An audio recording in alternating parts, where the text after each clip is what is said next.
అన్న కల్కి సినిమా నిజంగా చెప్పాలంటే వేస్ట్ అన్న. అంటే వచ్చి డబ్బులు బొక్క, వేస్ట్, టైం వేస్ట్. నిజంగా అసలు ఎందుకు వచ్చాండ్రా సినిమాకి, ఆ ఎలివేషన్స్ కానీ అవి కానీ నిజంగా అసలు ఎలా చూపించాలనుకున్నాడు, ఎలా చూపించారు. నిజంగా అసలు వచ్చినందుకు నిజంగా వేస్ట్ అని అనుకున్నా అన్న. నిజంగా అసలు సినిమా నాకు నచ్చలేదన్న అని చెప్తా అనుకున్నారా అని అయితే అసలు చెప్పానన్న. ఎందుకంటే సినిమా అనేది నాకు చాలా బాగా నచ్చిందన్న. నిజంగా ప్రభాస్ అన్నని అంత హైట్లో చూడడం అనేది నాకు చాలా బాగా నచ్చిందన్న. ఆ ఎలివేషన్స్ కానీ డైరెక్టర్ గారు నాగశ్విన్ అన్న అంటే మీరు మా అందరికి ఎలా చూపించాలనుకున్నా నిజంగా వేరే లోకానికి తీసుకెళ్ళిపోయారు అనమాట. అలా ఉంది. నాకైతే చాలా బాగా నచ్చింది. ఆ ఫైటింగ్స్ ఏందన్న, నిజంగా ఫైటింగ్స్ అయితే ఊరా మాస్, బాహుబలి, RRR, KGF అంతకు మించున్న ఫైటింగ్స్ ఉన్నాయి. నిజంగా నాకు చాలా బాగా అనిపించింది.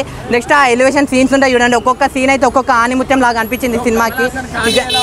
అన్న కమల్ హాసన్ గారిని అంటే అసలు కమల్ హాసన్ గారిని చూసి ఇతను కమల్ హాసన్ అని చెప్పి అలా అనిపించింది. తర్వాత మా ఫ్రెండ్ చెప్పినారే ఇతనేరా కమల్ హాసన్ అని చెప్పి.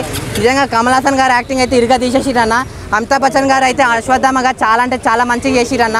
ఓవరాల్గా సినిమా అనేది నాకు చాలా బాగా నచ్చింది. నిజంగా చెప్తున్నా కదా, ప్రభాస్ అన్న ఒక్క టాలీవుడ్నే కాదు, హాలీవుడ్, బాలీవుడ్, మాలీవుడ్, కాలీవుడ్ ఉన్న అన్ని వుడ్ని నిజంగా చితికి పాడేస్తాడన్న. అంత బాగుంది సినిమా అయితే. వేరే లెవెల్కి వెళ్ళిపోయాడు. 1 కోటి, 2 కోట్లు, 3 కోట్లు కాదు, 1000 కోట్లు, 2000 కోట్లు వస్తాయన్న సినిమాకి. నిజంగా సినిమా అయితే వేరే లెవెల్ ఉందన్న. అంతే. థ్యాంక్స్.